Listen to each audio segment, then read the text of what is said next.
Aquí comienza In Loco, con Chelo Ayala y Diego Villanueva, por Ecomedios, el lugar indicado. Soy un loco que se dio cuenta que el tiempo es muy poco. Linda en el pasado, linda en el presente, linda para siempre. Buenos Aires, la ciudad más linda del mundo. Legislatura porteña. Entérate de todo lo que estamos haciendo. Ingresá a legislatura.gov.ar para saber más. Nos une la ciudad. Cada aeropuerto tiene su código y cada pasajero también. Y todos tienen algo en común. Disfrutan acá. Hacemos de cada aeropuerto tu aeropuerto. Aeropuertos Argentina.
Bienvenidos a In Loco, siempre por ecomedios.com, AM 1220, aquí junto a Diego Villanueva. ¿Qué tal, Diego? ¿Cómo andamos? ¿Qué tal? Buenas tardes. Todo bien, siempre en las sombras. Sí, yo hago radio. ¿Te acordás que acá hay un programa de radio y un programa de streaming? Sí, pero no voy a hablar del tema. Ramiro Pose, ¿cómo anda? Buenas tardes. ¿Qué dice? Yo estoy en el híbrido. A veces estoy en radio, a veces con imagen. Está muy bien. Es la transición. Bueno, ¿qué semana? ¿Qué semana para el gobierno podríamos titular? ¿Sirve como título? ¿Qué semana para el gobierno? Parece ¿viste esas notas nuevas que hay en los medios que te ponen el título bait para que vos entres? Y todos son en lugar de respuesta te dan preguntas, ¿viste? Sí, podés entrar, porque a veces te dicen, si querés leer, te pones... Sí, hay notas donde nunca encontrás lo que dice el título. Claro. Vos lees esto, ¿y esto dónde está? No está el bombardeo que me prometieron. Detonaron la facultad de periodismo, porque era todo al revés, están haciendo todo al revés de lo que nos enseñaron cuando íbamos a estudiar. Correcto. Viste que al final hay datos ahora. Corrector, dijo Ramiro. Claro. No, tampoco, ese fue el primero que se fue. Me dijeron, fue el primero que terminó. Sí, bueno, me dijeron que hay un medio, por lo menos uno, que los títulos los hace la IA. O sea, no los hace un tipo. El tipo los chequeará eventualmente. Bueno, el tema de la IA está ingresando fuertemente. Mario Pergolini hizo algunas declaraciones también diciendo que los pibes no tienen que ir más a la escuela, estudiar, porque está la IA, que no pasa nada. Pero bueno, ¿eso dijo? Hay un dato interesantísimo que salió hoy. Paul McCartney tiene una cuenta también, me parece que en Reddit, en una de estas redes que acá no se usan tanto, pero que existen. Reddit creo que se llama. Donde él sube cosas de él. Entonces, imágenes de mi recital en no sé dónde. Y le llega a Paul McCartney y dice, sacamos las imágenes del recital por cuestiones de derecho. O sea, la IA hace esas cosas. O sea, no entiende que Paul McCartney es el que está arriba del escenario de lo que él postea. Claro. Entonces, es interesante. Parece una estupidez, pero no. Es una cosa seria. Porque empezás a quedar verdaderamente en manos de algo que no tiene conciencia. Lo que significa que el mundo está cada día más inconsciente. No, claro, pero está un par que están a cargo. No, pero ahí está relacionado. Estas inconsciencias que vemos plasmadas en seres de carne y hueso tienen un correlato también en lo que es la vida de lo que está pasando en el planeta. Tipo que sería el original, ¿no? Se está usando en la guerra, la IA, hubo toda una polémica en Estados Unidos por eso. De hecho, Anthropic, que son los dueños de Claude, se bajaron para el uso de la inteligencia artificial con lo que es disparar misiles.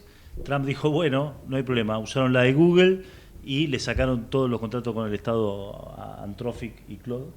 Y, por ejemplo, uno de los directivos de Claude esgrimían cuestiones éticas, como por ejemplo que la inteligencia artificial no distingue un civil de un militar. Y vos estás poniendo bajo la órbita de la inteligencia artificial que decidan en qué momento disparar el misil y hacia dónde. Bueno, es bueno porque es uno para culpar eventualmente. O no. Sí. No fui yo, fue el... Pero de eso hablábamos hace un par de programas acá en Il Loco y fue noticia, ¿no? O sea, 190 chicos mataron a una escuela, fue la inteligencia artificial. Porque no está actualizado, creo, el catastro de lo que era la ocasión militar. Dicen que aprende, que va aprendiendo. Sí, pero mataste 190. Bueno, para la próxima serán la mitad, no sé. No, pero si uno se pone a pensar también la vara, ¿no? 190 pibes mataste. O sea, no pasó nada. No pasó absolutamente nada. Eso es un dato. Bueno, digo, en un ratito ya tenemos la primera nota. Vamos a hablar sobre la cuestión que es agenda. Aparte, la verdad que la agenda, hay que comprar una agenda grande, pues ya no entra todo lo que hay en agenda. Pero el tema de la ley de glaciares, ¿no? La modificación de esta ley. Vamos a hablar con una ex legisladora que participa activamente de estos temas, lo tiene muy claro, participó incluso de lo que fue la primera ley de glaciares. De esto que estamos hablando, porque uno dice, ¿es a favor o es en contra? O sea, ¿es a favor de qué? De intereses concentrados mineros, ponele. ¿Es en contra de qué? Y, por cómo uno la ve, es en contra de la vida, porque si vos vas a contaminar, si vas a meter, no sé, cianuro, mercurio, en distintos lugares donde está prohibido por una ley que tuvo una aceptación bastante amplia en el momento en el que se votó, salvo algunas excepciones, hay que hablarlo. Bueno, para eso ya estamos en comunicación con Fernanda Reyes. Actualmente hoy subsecretaria de Desarrollo del Potencial Humano de la ciudad de Buenos Aires, pero bueno, tiene una larga trayectoria en la política y en lo que es la gestión. Fernanda, acá te estamos saludando, Diego Villanueva, Ramiro Pose, Chelo Ayala. Buen día, gracias por atendernos. Hola, ¿cómo estás? Muy buen día. Muy buen día, muchísimas gracias. Bueno, viste, yo planteaba un vídeo, digo, ¿es a favor o en contra es esta ley de la Argentina? Es verdad que el desarrollo de alguna manera económico de un país indica que a veces no, casi siempre el ambiente pone su cuota, ¿no? Pero en este caso parece que la cuota es demasiado alta, ¿o no? Altísima. Mirá, la verdad que estaba escuchando un poco la introducción que hacías. Yo estuve en el 2010, era diputada nacional, y junto con Lilita, Bonazo y Pino, impulsamos la ley que había vetado la presidenta en ese momento, Cristina Kirchner. ¿Por qué? Porque esta ley en realidad se votó con anterioridad, cerca del 2009, si mal no recuerdo, 2008. Salió, se vetó por la presidenta. En ese momento se terminó de cerrar un acuerdo entre Pascualama y del lado argentino y del lado chileno. Salieron con acuerdos tributarios que no generaban ningún tipo de información para el resto de la sociedad, y tampoco en el caso de los diputados que pedimos información tampoco la dieron, por lo cual claramente había ahí una intencionalidad de que las explotaciones mineras se lleven adelante en zona de glaciar y periglaciar, porque lo que hay que aclarar es que no es que se está prohibiendo la megaminería en todo el país, sino que en aquellas zonas donde ponemos en riesgo, como bien vos decías, un recurso estratégico es el agua, y que en realidad los glaciares y las zonas periglaciares tienen que ver con generar son estos reservorios, estos tanques de agua que funcionan dentro del sistema hídrico y que permiten que llegue agua a muchísimos lugares una vez que están que se van derritiendo, ¿no? Por los cambios estacionales. Ahora, eso que vetó, después se hizo que para vetarlo, antes que eso se había dado una enorme discusión, habían existido, Marta Mafoy fue la que presentó ese proyecto inicialmente, había estado participando Yanila, se habían presentado científicos, había organizaciones de todo el país. Después de eso se vetó. Ahora, cuando nosotros volvimos a impulsarla, la ley, y que la ley fue votada, como bien vos decías, obviamente por la mayoría de las cámaras, ¿qué nos pasó? También hubo en ese momento una gran discusión. Sí. Y no es casual que allí se incorporara la Comisión de Minería. En ese momento, en el 2010, se incorpora la Comisión de Minería porque querían empezar a discutir dónde llevan adelante o no las explotaciones. Y la verdad que nosotros, no estábamos en contra de la mega minería, sino que decíamos, che, acá no. En el resto del lado sí, acá no. Y la verdad que hoy, después de todo lo que fue el esfuerzo que fue llevar adelante ese proceso, que en las provincias había, no sé si ustedes recuerdan, pero había movilizaciones en muchas provincias, en La Rioja, en San Juan, en Catamarca, en Mendoza, en Chubut, había mucha movilización porque estaba habiendo estaban actuando las provincias de una forma de entrega absoluta, con persecución de las personas, con criminalización de la protesta. Nosotros teníamos personas que nos llamaban y decían, che, nos acaban de meter presos, no hicimos nada, estamos acá, y esta lógica de persecutoria que había, se estaba dando en el momento que estábamos dando el debate, y lo cierto es que finalmente sale la ley. Y la verdad que fue una gran noticia para estas comunidades, para estos pueblos, para estas provincias, fue una gran noticia, y a partir de ahí, desde el momento de la sanción de la ley, que ya las provincias habían metido amparos, la habían judicializado, que estuvieron constantemente tratando de que la ley se cayera. Hace 10 años que intentan que la ley se caiga. Sí. Y hoy estamos ante una situación gravísima, que es que esto está a punto de sancionarse en pocos días, sin debate, sin posibilidad de participación de las audiencias públicas, porque se presentaron más de 100.000 personas y ni hablaron 100 o 200 personas, o sea, es bajísimo la cantidad de personas que permitieron hablar, sin garantizar el acceso a la notarse, y sin garantizar el acceso después a poder hablar, totalmente censurando el debate, y yo creo que con un nivel de liviandad que no tiene que ver esto con quienes cuidan el ambiente, las personas que son llamadas ambientalistas, que dicen ambientalistas, en realidad obviamente que cuidan el contexto en el que están, en el que habitan. Y lo cierto es que hoy lo que está poniéndose en riesgo es un recurso estratégico, que es el agua. Sí. Es un recurso estratégico que pareciera que el gobierno de Milei quiere dejarlo en manos no del pueblo argentino, sino en manos de otros que están poniendo mucha guita para que esta ley efectivamente salga. Entonces, lo que está haciendo es de un nivel de entrega absoluta. Ellos saben de la importancia de este recurso hídrico, ellos saben del valor que tiene este recurso hídrico, y quienes quieren utilizarlo también saben de ese valor. Lo que está haciendo el presidente es decidiendo quién lo va a utilizar, y claramente no somos los argentinos. Fernanda, el otro día en la audiencia pública se dijo, y vos también lo dijiste, que lo que se está preservando es el 1% de la zona peliglacial a la que quieren explotar. Esto es así, no sé si me estoy equivocando en el número.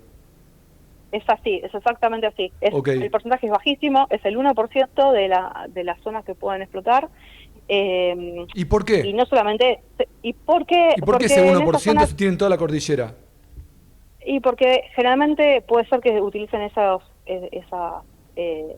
reservorios de aguas porque les sirve que sea en esas zonas, porque seguramente allí tienen algunas cuencas mineras, algunos reservorios mineros que les sirve. Puede ser que ya tengan explotaciones avanzadas y por ahí ni estemos. De hecho, en un momento en la audiencia alguien dijo, también hay que normalizar en aquellos lugares donde estamos avanzando.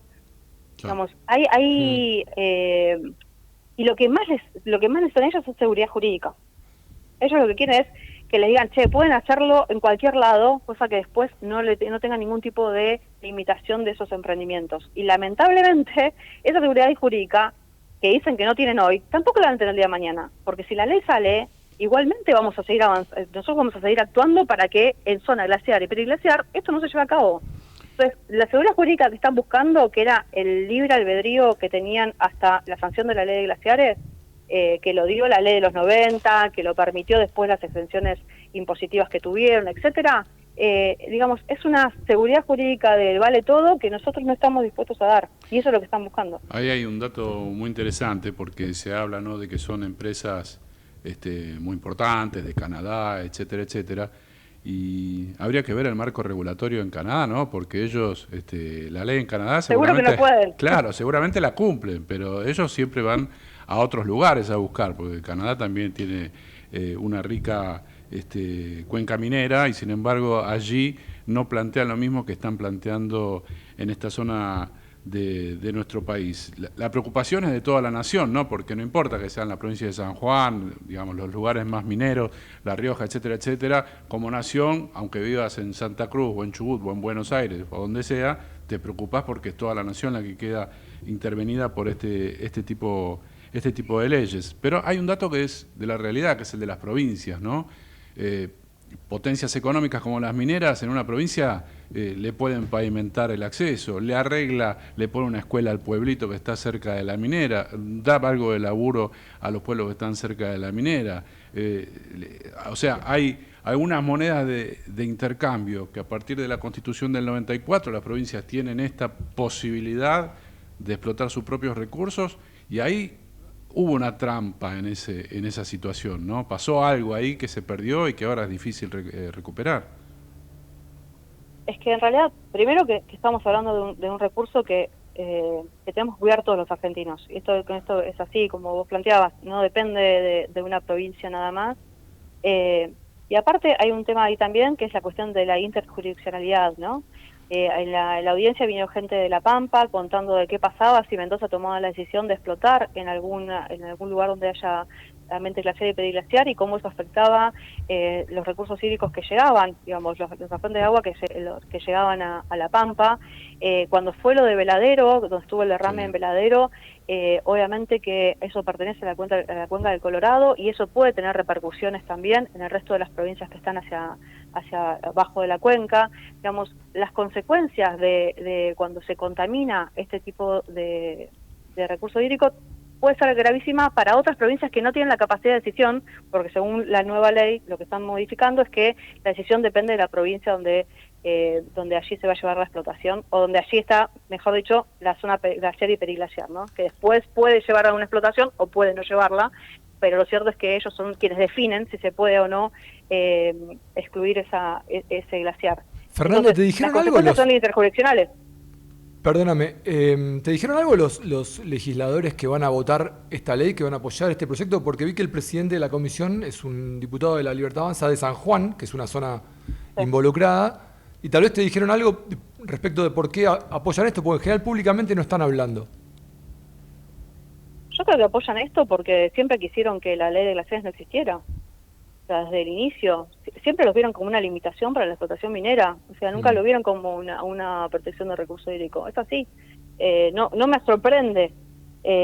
Lo que sí es que me preocupa, porque lo que se pone en riesgo es enorme. Y es más, haciendo lo de San Juan, yo recuerdo cuando fuimos a Veladero, en su momento con la derrame en Hachal, primero que no había línea de base sobre la información de digamos, qué pasaba con la contaminación. La información sobre contaminación no llegaba, la producción de la zona de Hachal se cayó terriblemente, y encima de todo eso nos decían que en esa época había una reducción de la plata destinada a la policía ambiental, que era quien estaba supuestamente cuidando que estas cosas no pasaran, por lo cual, que digamos, mismo lo decían geólogos, cuidar las zonas glaciares y periglaciares con equipos que no están formados para eso, o que no hay recursos propios de la provincia para poder hacerlo, o mismo el recurso viene por ahí hasta de la misma empresa minera, por lo cual es juez y parte, digamos, o los informes de impacto ambiental también hasta qué punto son controlados. todo eso, todo ese gran signo de pregunta hace que vos pongas en un nivel de riesgo altísimo a la zona glaciar y periglaciar en las provincias. Y ni hablar de esto que recién planteaban. Bueno, puede venir una empresa y decir, bueno, yo te construyo 4 escuelas, te construyo pavimento, te hago etcétera, etcétera, etcétera, a cambio de que de golpe una zona glaciar o periglaciar no esté más dentro del alimentario. Por eso es tan importante que haya un organismo nacional, digamos, que haya alguien que pueda mirar el total digamos, con un nivel de neutralidad para definir qué puede estar en riesgo y qué no, ¿no? Estuviste ahí caminando, estuviste charlando, expusiste, hubo verdaderamente exposiciones muy, muy impresionantes, incluso la de Maffei, que fue también muy interesante. Sí. ¿Qué olfateaste, digamos? ¿Cómo la ves cuando llegue al recinto? Está muy difícil. Está muy difícil porque yo creo que, creo que el presidente tiene claridad sobre la importancia de este recurso y también tiene claridad sobre a quiénes se les va a entregar, aún poniendo en riesgo lo irreversible, ¿no? Porque una vez que se rompe una sola glaciar o periglaciar, eso no vuelve a constituirse, digamos. Es tan irreversible como la muerte, ya está, se terminó, no hay vuelta atrás. Sí. Y los diputados, la verdad que los llamé a tomar conciencia de la responsabilidad que tenían, porque el efecto es inmediato y la verdad que están tomando una decisión que a largo plazo va a ser terrible para la Argentina. Por lo cual, llamo a que tomen un poco de conciencia. Tengo la sensación de que el gobierno de Milei tiene un desapego absoluto a lo que implica las personas que habitan nuestro país. O sea, yo los llamaba a que recorran el país, a que hablen con las personas en San Juan, que hablen con las personas en Catamarca, que hablen con las personas en cada una de las provincias, que puedan realmente entender qué es lo que está ocurriendo allí, en vez de tomar decisiones como si fueran, no sé, un mero juego. Esto no es un juego. Esto pone en riesgo a poblaciones enteras y creo que eso no lo están tomando en cuenta, o peor aún, creo que no les importa. Apelando a una chicana, si se aprueba la ley, se terminan los chicos con hambre en el Chaco, en Formosa, ¿ya está? Mirá, la verdad que yo los escuché el otro día y decía, esto es un déjà vu, por lo menos que cambien los argumentos. Cuando estuvo lo de Andalgalá, en la época de los 90, cuando salió los primeros emprendimientos de lumbrera, Lilita también estuvo en ese momento, decían, van a crear una cantidad de puestos de trabajo, se va a generar un desarrollo enorme, papá. Estuvo con emergencia hídrica Andalgalá, la generación de empleo no existió, las movilizaciones que se dieron fueron enormes, no se logró nada de lo que se estaba pensando. Lo mismo con San Juan, que iba a ser una cantidad enorme, tal vez un poco más ordenado que Catamarca, pero no sin embargo no tuvieron los mismos efectos que decían que prometían. Y cuando pasó lo de la Barrick en 2010 lo mismo, venían a generar no sé cuántos puestos de trabajo, después de los hechos eso no termina ocurriendo, son, muchos decían espejitos de colores, la verdad que son promesas que después no pasan, entonces es escuchar la misma perorata de siempre sabiendo que eso no va a pasar y poniendo en riesgo nuestro recurso hídrico, ¿no? El agua. Fernanda, te queremos agradecer haber estado aquí en In Loco, te mandamos un fuerte abrazo y gracias por tu exposición el otro día. No, por favor, a ustedes, y esperemos que sigan difundiendo, ayúdennos a difundir mucho más esto para que por lo menos le llegue algún oído y cambie la opinión y no acompañe esta ley. Muchísimas gracias. Fernanda Reyes, actual subsecretaria de Desarrollo de Potencial Humano de la Ciudad de Buenos Aires, pero verdaderamente muy preparada para debatir estos temas y en específico el de la ley de glaciares, ¿no? Con respecto a esto, me dicen, había una nota en el Clarín hace unos días que empezaba a ver, decía que había temor por la cantidad de votos en diputados. Recordemos, ya está aprobada en el Senado. Me dice que tienen 138 votos seguros. O sea que ya la tienen como medio adentro, como la tienen resuelta. Sí. Lo otro que respecto a lo que decía Fernanda es que hay como una especie de diputados zombies en el que vos se les explica por diferentes maneras, por diferentes personas, por diferentes técnicos y políticos, las consecuencias de lo que van a votar y te miran. Me quedé impresionado con el presidente de la comisión, que ahora voy a buscar el nombre, un diputado de San Juan de la Libertad Avanza. Al tipo le contaban que que iba a ser un desastre, que iban a pudrir el agua, decían envenenar el agua de la zona donde él vive, donde está su familia, la gente con la que él interactúa. Cero. O sea, Inmutable. parecía un IA, justamente. Bueno, el otro día, y en esto tiene que ver la Por ahí responsabilidad. los conmueven con otras cosas. Por ejemplo, Sí, sí. explica tu maqueta, jovencito. No, bueno, estas grandes empresas tienen múltiples incentivos. Eso, justamente, fíjese qué casualidad, Ramiro, en su línea de pensamiento me voy a montar sobre ella, porque otro día fue muy interesante ahí en la comisión, en lo que fue el nombramiento de la embajadora Krexler. Krexler, Sí. Krexel, donde directamente se le decía, pero vos vas a ir de embajadora porque Botaste la mano. Y 2 días antes habías dicho todo lo contrario, o sea, te están pagando. Y la verdad que... ¿A dónde va Krexel al final? A Canadá, me parece, ¿no? Canadá. Porque se le había caído lo de la UNESCO en un momento, Sí. iba a ir ahí, Sí, y Canadá. eso se cayó. Fue con un año de delay el pago. Canadá, y justamente en este momento, porque Canadá es uno de los grandes jugadores a Claro. nivel Sí. minero, ¿no? Sí, sí, sí. Que hace en los otros países lo que no hace en Canadá sus mineras, ¿no? Y ahí Fernanda Reyes hablaba de la Barrick Gold, que, bueno, generó el desastre ambiental ahí en la zona de Hachal, hace algunos años. Hay que recordar que hubo 2 leyes, la primera fue vetada por Cristina Fernández, Ujú. y después hubo una segunda ley con algunas modificaciones que fue ampliamente habilitada, que era no como la primera, pero es mejor que lo que se está proponiendo ahora, sin duda, porque esto va derecho sobre estas zonas que estaban protegidas en esta Eso me ley. impresiona, el tema del 1% me llamó mucho la atención, lo repitieron varios. ¿Y por qué querés ir a buscar ese 1% si ya tenés un montón de lugar para...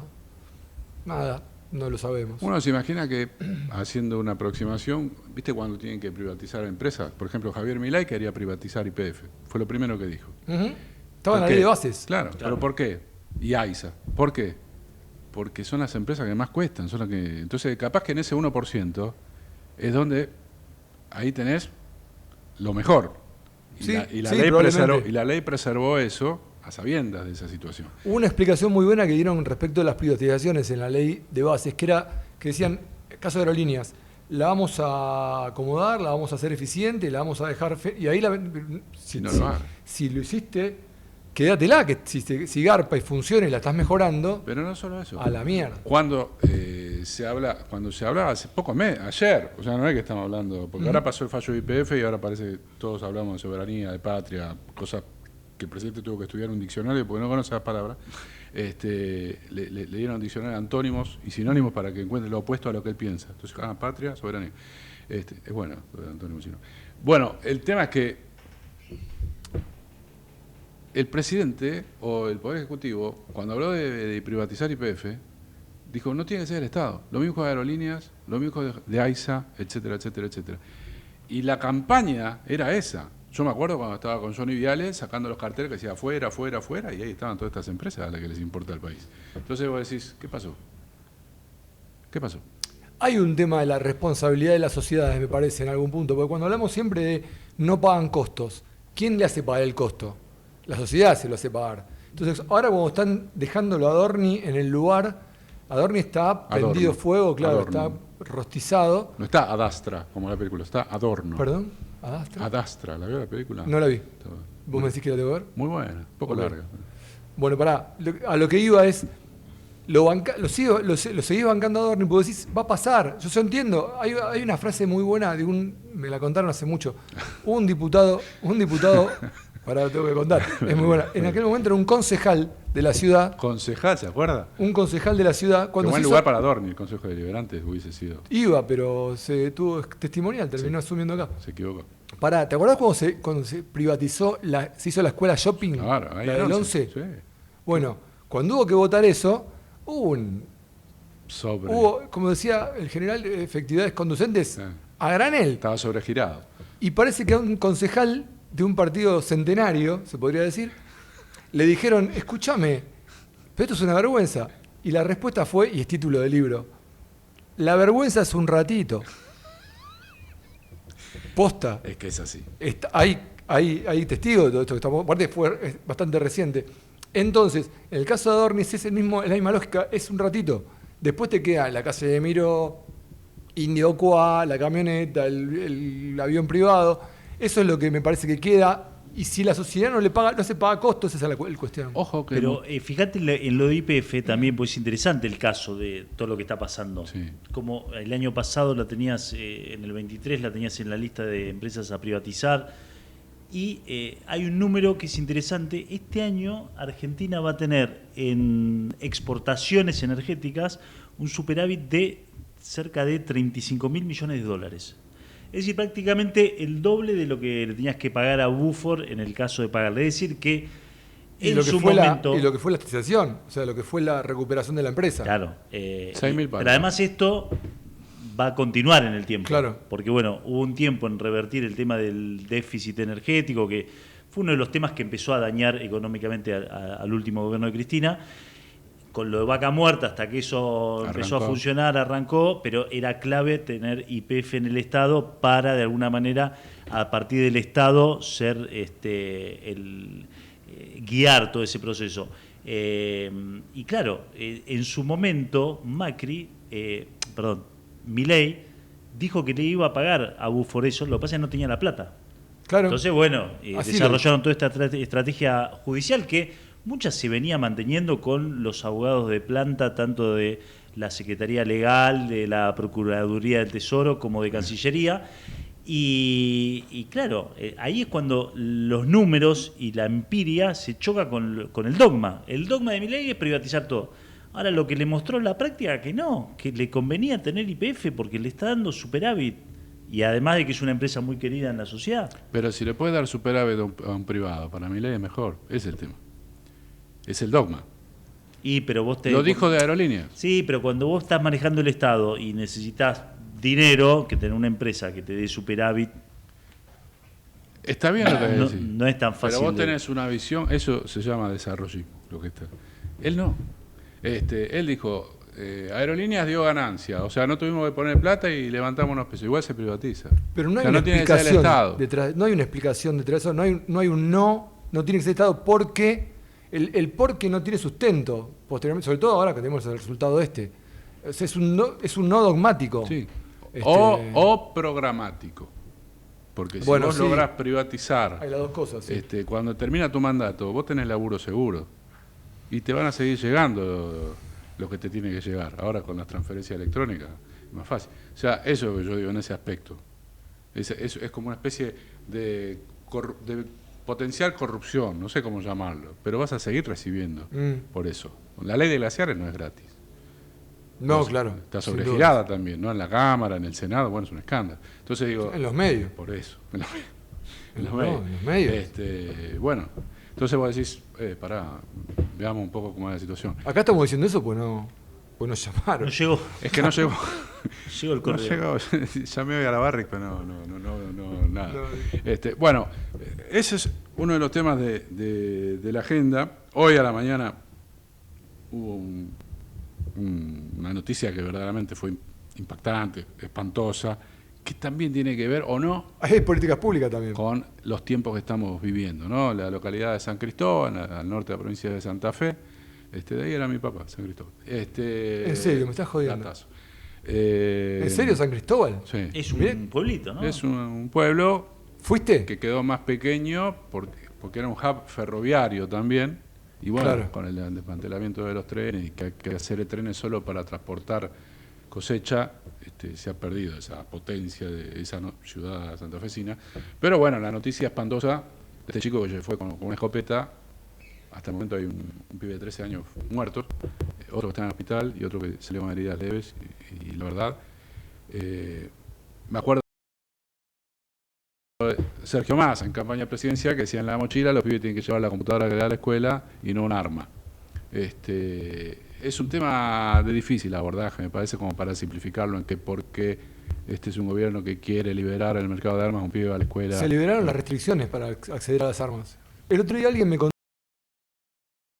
que encontró en casa de sus familiares armas del abuelo, claro, y las quiso ir al RENAR para darlas, entregarlas y que las rompan. Y no hay más ese programa, no está ese programa. Claro, antes... Le dijeron enterrala o dale con la moladora o vendela. Ibas a la... Suspender. Claro, Posta, me una dijeron eso en el época, RENAR. la Ah, provincia de boludo, Buenos cierto. Aires, una época ibas a la comisaría con el arma y te pagaban incluso. El Estado Para pagaba desarmar a la sociedad. Para desarmar a la sociedad. Bueno, la verdad es una noticia horrible, ¿no? Que un pibe vaya armado y que en un rapto que todavía, bueno, hay que ver de qué se trata. Pero lo más extraordinario, lo más pornográfico es que ya pasaron un par de horas y ya ahora se empiezan a hablar de los temas.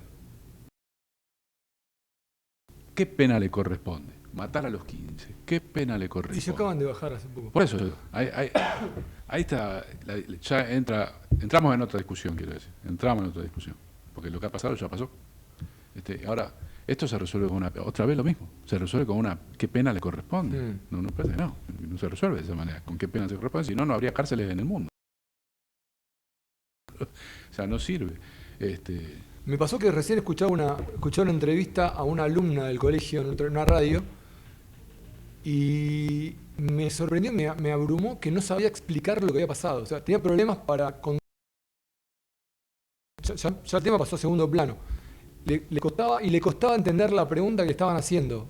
Tampoco se la estaba haciendo, no sé... Digamos, una comprensión. Claro, y no encontraba las palabras, tal vez estaba nerviosa, es un atenuante posiblemente, pero me impresionó la precariedad del vocabulario para explicar lo que había pasado y que no entendía mucho de lo que sucedía, más allá de lo que vos decís y de toda la tragedia del episodio. Yo vi precariedad en la cadena nacional el otro día como no había visto en muchos años. Claro. Y la verdad, muy triste todo, muy triste esta situación en la cual se siguen agregando cosas de agenda. La reforma laboral, otra de las leyes que pasó de manera escandalosa en nuestras cámaras y bueno, un juez finalmente frenó la aplicación de 82 artículos de la ley tras un planteo de la CGT. O sea, Iba a pasar, ya habían judicializado algunos artículos, ahora ya se dictó una medida cautelar a un pedido de la CGT.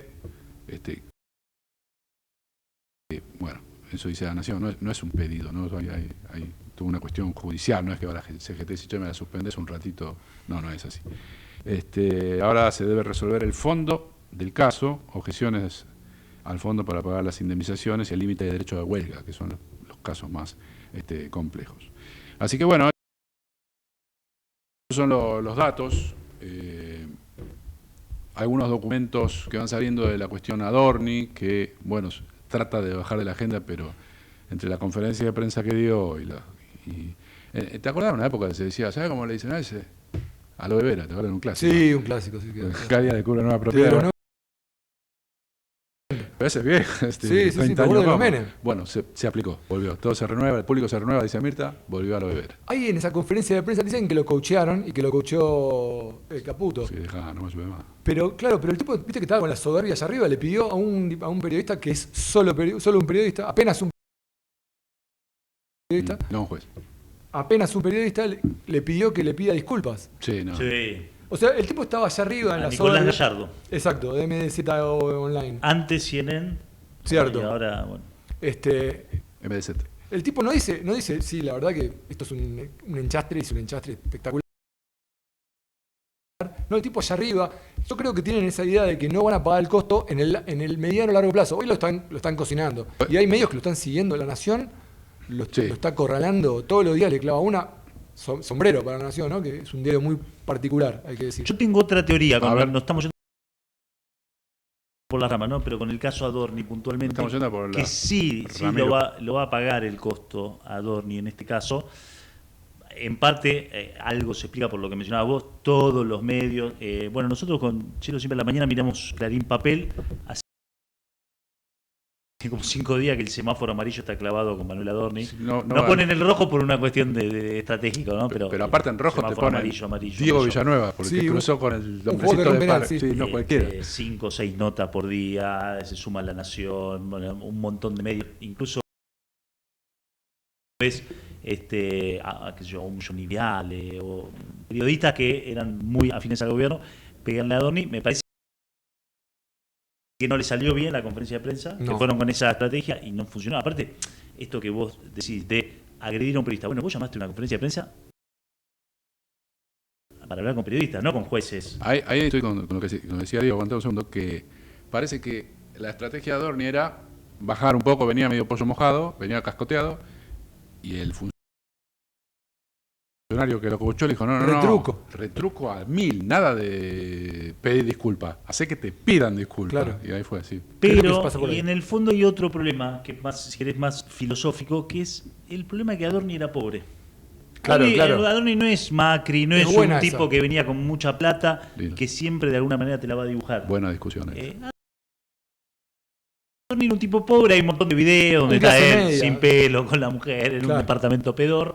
Porque digo, las causas de corrupción que ahora se están juzgando o investigando de Adorni son chauchas y palitos, digo, comparado con lo que puede ser lo de la ley de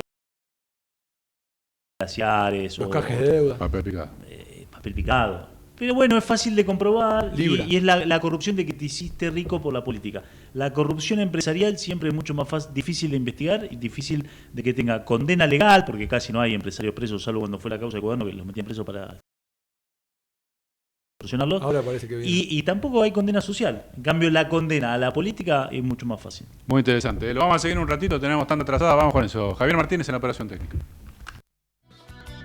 Vamos la radio. Somos tu voz. Vamos con Eco. Siempre la verdad y la mejor información.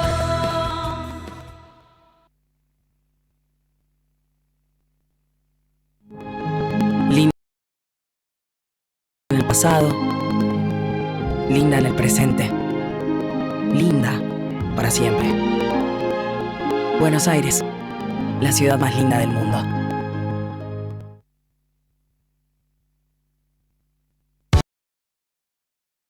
El mejor gimnasio te espera. Elegí las clases que quieras. En UNFIS vamos a cuidarte. En UNFIS venimos a encontrarte.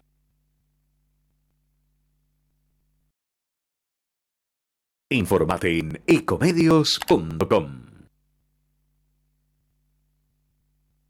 Seguinos en Facebook, Ecomedios Live. In Loco, con Diego Villanueva y Marcelo Ayala por Ecomedios.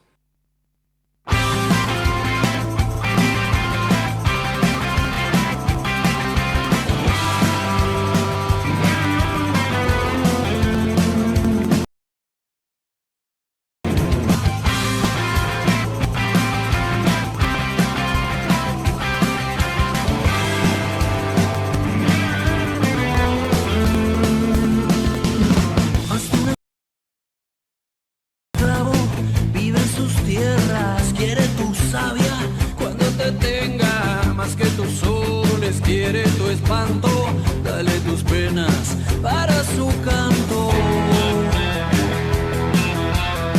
Giros violentos aún no se sienten, quizá te azoten cuando te encuentren sobre su vientre, estás parado, te tocó el tiempo que te ha tocado.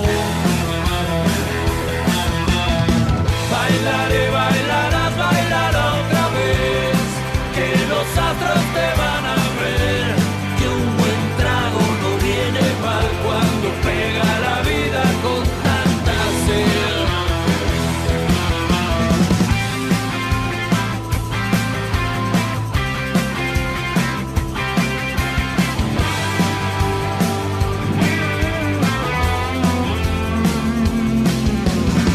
Veo las rocas siguen sangrando y sus derrotas vos vas pagando. Nadie que entienda ya de tu herida, solo la noche se hizo tu amiga. Giros violentos aún no se sienten, quizás te azoten cuando te Bueno, estamos encuentren. escuchando a Ciro, siempre interesante, este artista del conurbano bonaerense de la zona del Palomar. Mirá, desconocía eso. Sí, señor, sí, señor. Bueno, está Ramiro Pose, hombre de La Plata, París, Mar del Plata, Buenos Aires, un tipo de mundo, así que conoce muchos países y por eso su pasión. es la cuestión internacional. Hoy vamos a ir hasta Cuba, lugar que conoce también profundamente. Sí, claro. Sí, bueno, lo que está sucediendo en Cuba también para vincularlo con la política exterior que está llevando Donald Trump en su segundo mandato. Sabemos, por lo que sucedió en Latinoamérica, porque esto tiene que ver con una avanzada de la gestión norteamericana sobre distintos puntos estratégicos de Latinoamérica. Empezó esto en Venezuela en enero, garantizando el petróleo para Estados Unidos, que de alguna manera le sirvió como inyección para luego ir por Irán, pero también en esa jugada dejó sin petróleo a Cuba. Entonces Cuba entró en un proceso de desabastecimiento y de una precariedad y una complejidad extrema. Hay algunas noticias nuevas. Hoy llegó un barco carguero ruso con 100.000 toneladas de petróleo. Estamos hablando del barco Antonoli Koldkin. Y después acá surgen algunas preguntas. El 5 de la selección de Unión Soviética. Sí, la de que jugó la final de la Eurocopa del 88. ¿Sí? ¿Cuánto tiran con ese barco? Mirá, eso es una buena pregunta. Dicen que aproximadamente un mes, pero lo tienen que refinar.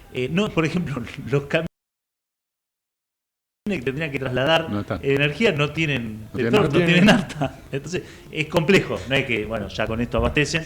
Pero bueno, una vez que logran que puedan sortear todos estos inconvenientes, quizás llegue a tirar un mes. Bueno. No mucho más, quizá menos. ¿Cuáles son los problemas de la falta de petróleo? Esto que decía. Cuba está tratando de llevar una transición energética hacia energías renovables, sobre todo la energía solar. Cuba tenía un 10% de energía en base a insumos solares y a partir de la ayuda china logró llevarlo en poco tiempo, en lo que va del verano, a un 30%. Pero así todo, estos paneles y esta logística siempre necesita también un poco de diésel para funcionar. Entonces tenés un problema. Y después tenés los vehículos que necesitan diésel. Sobre todo en Cuba se usa mucho el diésel para el transporte público, para los tractores. Los tractores hoy no tienen diésel, entonces la producción agropecuaria está parada y consecuentemente el abastecimiento de alimentos, ¿no? Entonces es muy complejo. No es solamente no tener luz, sino tener la producción parada de cuestiones estratégicas como por ejemplo la generación de alimentos. Por eso también otro plano es la ayuda humanitaria que va llegando. Llegó una de las flotillas la semana pasada, ahora están llegando 2 barcos más procedentes de México, que es un poco una movida para difundir el problema de Cuba. También traen ayuda humanitaria. Por ejemplo, uno de los barcos que llegó traía un panel solar y hacen campañas para juntar dinero o recursos para abastecer a Cuba de más paneles solares. Es decir, que hoy la lucha de Cuba, el que quiera ayudar a Cuba, es tratar de generar más paneles solares, conseguir o dinero o paneles solares, ¿no? Eso por un lado. Otro tema era, ¿por qué no se puede abastecer de petróleo a Cuba? Porque básicamente Trump les dijo, sobre todo en principio a los países de la región, que si mandaban un carguero, él o lo interceptaba o lo volaba. Recordemos que durante todo el verano y el año pasado ya Estados Unidos había volado varios barcos en la costa de Colombia y Venezuela diciendo que eran narcos, y por ahí había barcos pesqueros, había otras cosas. Es decir, primero Trump mostró que efectivamente no iba a tener ninguna contemplación en bajar un barco con gente, no importara si se comprobara o no, si eran narcos o no. México quiso mandar un barco a Cuba y le dijeron, te lo vamos a hacer pelota. Entonces México manda comida, manda recursos, pero no manda petróleo. Rusia decidió mandar un barco y Trump el domingo, ayer le preguntaron, vieron esas entrevistas que le hacen en el avión presidencial. Sí, fue muy buena. Che, está llegando el barco ruso. Está bien que llegue porque la están pasando mal los cubanos, dijo Donald Trump. Necesitan ayuda. Igual están hechos mierda y es irreversible el proceso cubano.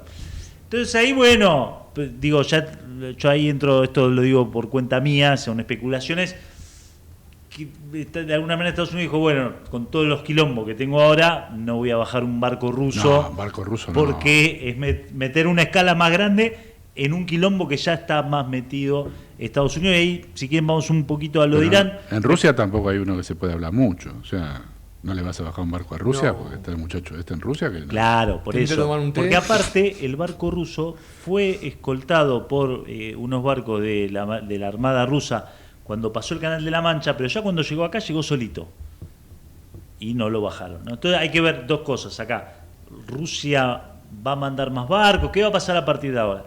Se hablaba y se conversaba de cierta flexibilización por parte de Estados Unidos de la situación de Cuba, al mismo tiempo que siguen negociando políticamente qué va a suceder en la isla. Pero bueno, es un escenario que se está armando, ¿no? Con tires y aflojes y con también una movida internacional de activistas llevando ayuda a Cuba. Y también interesante, hablábamos con Fernanda Reyes, temas que tienen que ver con la protección del medio ambiente.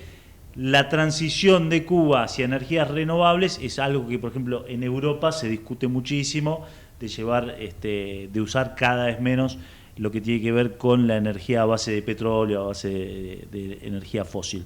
Y después tenés lo que está pasando en Estados Unidos, que está sufriendo el desgaste de la guerra en Irán, una guerra que parecía de 3 semanas y que le está costando bajas en objetivos militares, en vidas humanas y demás a Estados Unidos. Y a sus aliados, ¿no? De la zona. Sí, y los aliados de la zona. Y después me preguntabas, Diego, antes del programa, las marchas que hubo en Estados Unidos. Bueno, hubo marchas el sábado, casi 3 millones de personas en distintas ciudades al mismo tiempo en Estados Unidos, en las principales, Nueva York, Washington, pero también en pequeños pueblos y también en algunas ciudades de Europa, en contra de el aumento del costo de la vida, porque esta guerra está yendo en contra de una de las principales promesas de campaña de Donald Trump, que era bajar el costo de vida. Bueno, aumentó el petróleo, aumentó el costo de vida. La incomprensión sobre la guerra en Irán, que no se entiende para qué es la guerra, porque primero se habló que era por los derechos civiles, por las mujeres, después era porque era por la energía nuclear, y ahora dicen nos vamos a quedar con el petróleo de Irán. Porque sí, ¿no? Porque digo, en términos de derecho internacional, el petróleo de Irán es de Irán, no es de una empresa norteamericana, no hay un litigio, no está. Bueno, si se aplica Bradford, acá, si se aplica acá sería distinto igual. Claro, pero bueno, entonces todo eso está generando, en términos de populares de la gente, manifestaciones en contra. Y también en el plano político, muchos reveses en elecciones que hubo, elecciones locales, le fue mal a Trump en casi todas las elecciones. El Congreso que no avanzaría con aprobarle algunas cuestiones fundamentales para seguir avanzando en el plano de la guerra, y lo que se avecina, las elecciones de medio término en noviembre, donde a este ritmo, y si no hay cambios en lo que está aconteciendo en este horizonte geopolítico, le iría muy mal a Donald Trump, más las internas dentro incluso del Partido Republicano.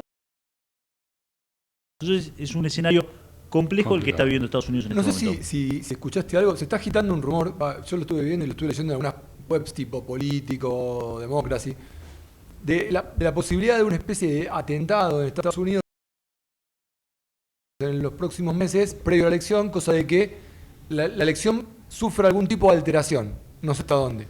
Sí, bueno, entramos ahí en el terreno de las teorías conspirativas, pero que pueden pasar, ¿no? Digo, qué sé yo, del 2001 para acá, el derrumbe de las Torres Gemelas y demás.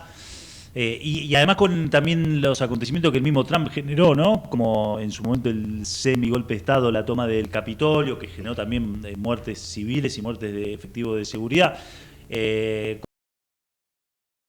Con lo cual, un escenario que sea hostil a la democracia y a la paz es posible en el Estados Unidos de hoy.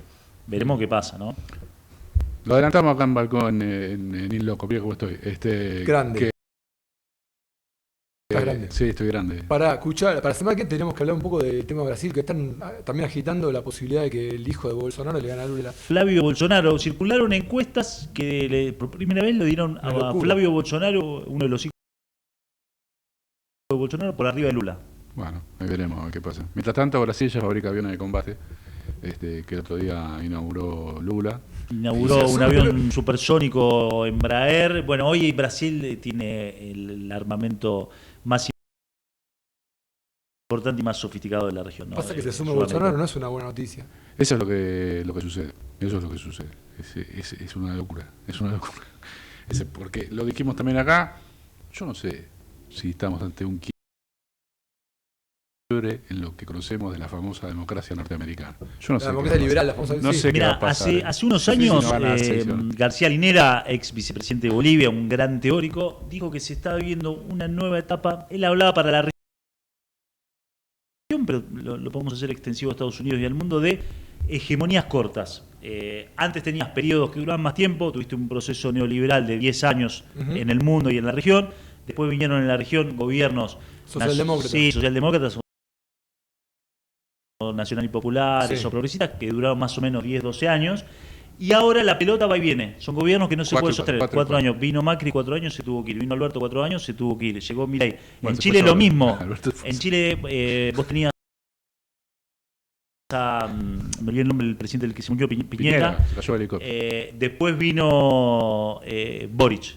Boric, el primer presidente de izquierda, después de Allende, ¿no? Cast. Termina y viene Kast, que es la ultraderecha. Sí. Empezó a hacer un muro en Arica. Estamos todos locos. Entonces, y en Brasil, bueno, lo mismo. Lo decía Alberti, ¿te acuerdas? Todo por 2 pesos. Tuvo todo el proceso del lulismo con Lula, con Dilma Rousseff, etcétera. Después, bueno, transición. Bolsonaro, viene Lula de vuelta y ahora suena el hijo de Bolsonaro. Entonces, estamos en procesos de que no se consolida la hegemonía y hay periodos cortos de gobierno donde la pelota va y viene. En Brasil, acordemos el tema de Dilma, cómo fue el impeachment que hizo a Dilma, la Lula contabilidad fue preso. creativa. Pasa que Lula es posiblemente el político más importante de la región en el siglo y pico. Sí. Y estás dudando para poner a un Bolsonaro. Sí. Es muy loco. Y ahí entran 1000 conjeturas. Por eso es un síntoma de época. Por eso digo, me parece que es un tema más grande que tiene que ver con la realidad, Sí. con cosas que comentabas vos de la lectoescritura, la comprensión. Estamos en un mundo muy atravesado por las nuevas tecnologías, muy estéril, muy superfluo y donde las cosas no tienen profundidad. Efímero. Les dejo algo que se va a responder solo el 2 de abril si sucede lo que sucede. La posibilidad es esta. Tensión total en seguridad. Las 5 fuerzas federales convocan una marcha por los bajos salarios. Policía, Gendarmería, Policía Federal, ¿no? Gendarmería, Prefectura, Penitenciarios, PSA, convocaron el 2 de abril en la sede del edificio Centinela, que es el de Gendarmería, ¿no? Si no me equivoco. Sí. Bueno. ¿Y los jubilados tienen que ir a pegarles a ellos? ¿Cómo Dos es? posibilidades. A ver. Que esto sea espontáneo o que los jubilados le van a ir a pegar. Claro, Cagan a súbanse a la bastonazo. vereda. Pum, a la Pasa que vereda. no les va a doler nada, pero viste, te pega un jubilado, no es lo mismo. ¿Sabe lo que olfateó? A ver. Que está arreglado todo con Pato. Pato está operando en seguridad de una manera impresionante. Se ve que han ido con Pato y dijeron, Pato, estamos arruinados. No podemos más con esto. El viernes. Hagan ustedes. El viernes que yo estaba meto la palabrita y les consigo el aumento. El viernes estaba la PSA allanando Canal 7. No descabellado. Exactamente. Ya se le ven los hilos a Pato. Uno la conoce hace tanto tiempo. Sí. Bueno. Pero avisaron 12 horas antes. El viernes a la mañana tuvo la PSA, que depende del Ministerio de Seguridad, pero que está en Monte Oliva, pero que es un alfil de Patricia Bullrich, allanando Canal 7. Avisaron el por jueves. el caso Adorni. Avisaron el jueves que iban a ir. Che, mirá que mañana vamos. ¿Cómo se llama el amigo de Adorni que le pagó los pasajes? Marcelo Grandío, hincha de ¿Sabe River. que parece que encontraron algunas facturas pagadas a una notable mujer capocómica? Mirá la hora que lo estás poniendo. Que hace imitaciones que fue y novia que parece que de ahí cobraba para ser novia de otra persona muy notable de la República Argentina. Acabaste de tirar una bomba. Pero ahora se terminó el programa, son las 3 de la tarde. Caso Grandío, al final tiene un lugar estratégico, Grandío. Estratégico. Diego Villanueva, Ramiro Pozo, Chelo Ayala, los saludamos. Gracias Javier Martínez en la operación técnica. Ya llega el enorme Tito con su programación aquí en Ecomedios. Sigan, por supuesto, en AM1220 en ecomedios.com. Será hasta el próximo lunes. Que sigan bien. Chao. Linda en el pasado, linda en el presente, linda para siempre. Buenos Aires, la ciudad más linda del mundo. Capacitate de forma fácil y gratuita. Accede al Instituto Legislativo de Capacitación Permanente en legislatura.gov.ar. Legislatura porteña. Nos une la ciudad. Cada aeropuerto tiene su código y cada pasajero también. Y todos tienen algo en común. Disfrutan acá. Hacemos de cada aeropuerto tu aeropuerto. Aeropuertos Argentina.